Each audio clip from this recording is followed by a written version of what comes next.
তো কালকে রাতের বাড়ির পরিবেশ দেখিয়ে বুঝতে পারছুম যে সকালবেলা উঠি কাজ আছে। তা ওই এসে সিরিজ ভাত খেয়ে আমি কিন্তু তাড়াতাড়ি ঘুমিয়ে গেছুম, বা রাতে তখন আড্ডাও দেখ নাই, তাড়াতাড়ি ঘুমিয়েছুম কারণ সকাল সকাল কাজ আছে আমি বুঝতে পারছুম।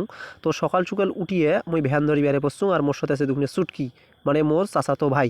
তা ময়ও ভ্যান ধরি বেড়াছুম, ওরা দুজন পাগলা হয়ে গেছে যাবার জন্য, তো আমাকে সাথে নিছুম দিয়ে ওই যে ছোটো কোনো ভ্যান চালাচ্ছিল ওটা কিন্তু রোজা থাকে। আর যেটা পেছনত বুড়ে গাদা ওইটা কিন্তু রোজা থাকে না। তো ওই যে রোজা থাকে না আমাকে মেলাবার কসুম, তো অনেকে রোজা থাকতে পায় না, ওই যেখান শরীর ওই শরীরে রোজা থাকলে ওর চেহারা কিন্তু আটে যাইবে, ওইভাবে রোজা থাকে না। তা ওই রোজা থাকার সাথে আমার কোনো যায় আসে না। তো মুই মোর উদ্দেশ্যে রওনা হনু। তা রওনা হওয়ার পরে আমরা ভ্যান নিয়ে আমরা টাল্টি বাল্টি লাগাইছি, মানে ইদি যাচ্ছিল উদি যাচ্ছিল, যদি এই রাস্তা দিয়ে নয় আজকে সামনের রাস্তা দিয়ে যাবো। তো আমার প্রথমবার কম নাই, পরের বার হ্যান্ডেল ঘুরার পর কোন যে না ইদি যাওয়া যাবার না, সোজা রাস্তা দিয়ে যাবো। তো এই কথা করার পর আমরা বুঝে গেছি কোন রাস্তা। তা তারপরে আমরা বেড়ার পরে যে আসি গেছি একটা ডাইরেক্ট মোর দাদার দোকান, যে চার দোকান, যে সময় আমরা ইফতার করার পর এই দোকান কিন্তু চা নাস্তা খাই। তাই এই দোকানের পর আসি না দেখা হিন্দু লোকের, হ্যাঁ যা এখানে বেরিয়ে খাইছিল রোজা মাসির দিনত, তাও মেলা কথা কোনুং। তো সর্মতের ভেতরে ঢুকে গেছে। তা ওই পাশে আর আমি কোনো কথা কোনুং নেনা খা সোজা চলবে ধরছি দুজন, এই চুটকি দুটো খুব কথা কয়চল।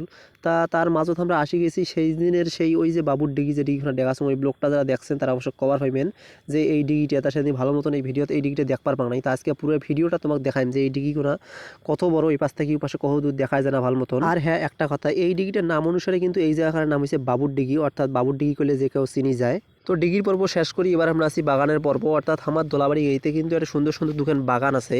এই যে আমি জুম করে দেখার চেষ্টা করছি, এই সময় কিন্তু এই যে সুন্দর সুন্দর ফুল ধরছে এই বাগানখোনাত। তা ভালো মতন দেখা গেল না ক্যামেরাটা খারাপের কারণে। তা ওই বাগানের পর্ব শেষ করি, এখন যাবার লাগছে আমার গন্তব্যস্থানত। দুইজনে মেলা কথা কয়চল গাড়ি চড়িয়ে, মানে অনেক শয়তানি করছো, যদিও এগুলো দেখা সম্ভব হয়েছিল না। তো তারপর গল্প করতে করতে চলে আসলো একদম শেষ পর্যায়ে, অর্থাৎ যে বাঁশবাড়ির ভেতরটা দিয়ে যাওয়া লাগে, তারাও কিন্তু হিন্দু বাড়িতে আমরা ঢুকে গেছি। অর্থাৎ আমাদের দোলাবাড়িটা পুরোটা হিন্দু বাড়ির ভেতর। তাই যে হিন্দুর বাড়িটা দেখার চেষ্টা করো চল, যে বাড়িটা দেখানো গেলায় এই বাড়িটা কিন্তু একসময় খুব বিখ্যাত ছিল, দা বাবু বাড়ি। তো এই বাবু বাড়ি নিয়ে অনেক কিন্তু পুরানা ইতিহাস আছে, যদিও আমার বাপদাদার কাছে এখন মুখে মুখে শুনছি যে এই বাড়ির কাহিনী, তো অত কিছু আমরা জানি না। তারপর আমরা চলে এসেছি একবারে শেষ পর্যায়ে, যে ডিগি কোনা তোমাকে দেখার চেষ্টা করনু, যে এই ডিগিটা কিন্তু আগের ব্লক কোনো তো দেখাছুম। তারপর পাশে রয়েছিল মন্দির, দুর্গা মন্দির, এখানে পূজা করে হিন্দুরা। তো একদম শেষ পর্যায়ে চলে এসেছি, এবার ডিগি ডুগি দেখা শেষ, দুর্গা মন্দির দেখা শেষ, যে রাস্তাখানা দিয়ে যাওয়া লাগে একদম আমার দোলাবাড়ির ভেতর। তাই যে ঢুকে গেছি, এই যে পিসি দুখনে আস্তে আস্তে আসছিল, প্রথম রাতে খুব সরম পায়, পর একটা সরম পায় না, যদি ওর এখন পেজ আছে, ওই পেজে ভিডিও বানায়, তা ওর অভিজ্ঞতা আছে।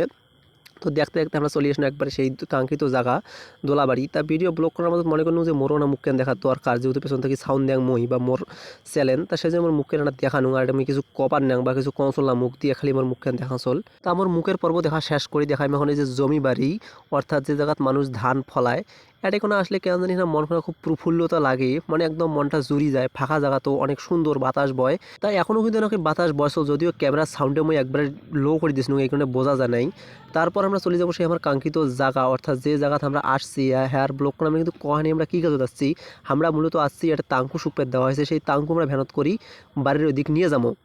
তো এই তামাক নিয়ে যাওয়া যায় কিন্তু অনেক কাহিনী হয়েছে। তারপর আমরা একদম মেইন গন্তব্যে চলে আসছি। তা আসি এই যে চুটকি দুটকি খেলাত পড়ে গেছে, কারণ কি কন্ত, কারণ এই জায়গাত কিন্তু এই যে নতুন আইল দেশল, অর্থাৎ হইলো যে ক্যালেন, সেই ক্যালেনের কাজ শুরু করছে, যদিও এই ভূমিগুলো আগত পড়ি আসলে, এখন যে নতুন ক্যালেন, তাই আমরা যদি এই নতুন ক্যালেন পেয়া দুজনে খেলা শুরু করছে মনের মতো। আর ময়ও এখন ভালো মতন দেখতে লাগছো ক্যালেন খান, যেহেতু আমার পরিচিত চেনো, বা এই ক্যালেন খান আমার ভুঁইয়ের উপর দিয়ে গেছে, অর্থাৎ আমাদের দুইটা ভুঁই ছিল, দুইটার উপর দিয়ে চলে গেছে ক্যালেনটা।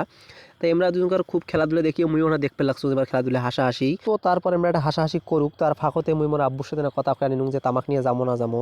তা আব্বু কবার লাগছে কি যে অনেক বেলা হয়ে গেছে, অর্থাৎ রোদ উঠে গেছে, এখন আর তামাক পারা যাবার নেয় বা তামাক নামা যাবার নেয়, যে যাতে সুপের দিয়ে ওই জায়গা থেকে তামাক নামাইলে তামাক ভাঙি যাবে। তো ওই কথা করার পর মুই আর থাকুন নিয়ে, যেহেতু ওই জায়গাটা তামাক তোলা হবার নেই, তার মতো তাড়াতাড়ি বাড়ি চলে রোজা মাসের দিন, শরীর ভালো লাগে চল না। তা ওই কথা করার পর মুই মোর ব্লক কান অর্থাৎ শেষ পর্যন্ত চলে এসেছি, অর্থাৎ এখন আমরা ব্যাক হওয়ার পথে চলে আসবো, আর ওটা থাকবে নেই। তা আইসের পথে ছোটো দুঃখের পেছনে কিন্তু খুব কিচির বিচির করবে লাগছে পাখির মতন, মানে দৌড়ে দৌড়ি। তা এই যে এই জায়গাত আসি কিন্তু দুইজন একবারে মুখ ফেলে দিয়ে, মানে মুখ ঢেকে ফেলে দিয়ে দুজন দৌড় মারিল, সুন্দরভাবে দৌড়ে আসল। তো আমরা দৌড়ি গেল, মুই মোর ব্লগটা একবারে শেষ পর্যায়ে আসি গেছুম। তো তা বিদায় নেওয়া লাগবে, তাই জন্য মিশ্রা ভিডিও করছো না বারে। তো ভিডিও আর বাড়াং নাই, কারণ ব্লগ কান অনেক বড় হয়ে যায় চল, অর্থাৎ 4 মিনিট পার হয়ে যায় চল। তো এই মুহূর্তে ব্লগ কান মোর এই অবস্থায় শেষ কোনো যদি ভালো লাগে থাকে, তাহলে মোর চ্যানেলটা সাবস্ক্রাইব করে দিবেন সবাই।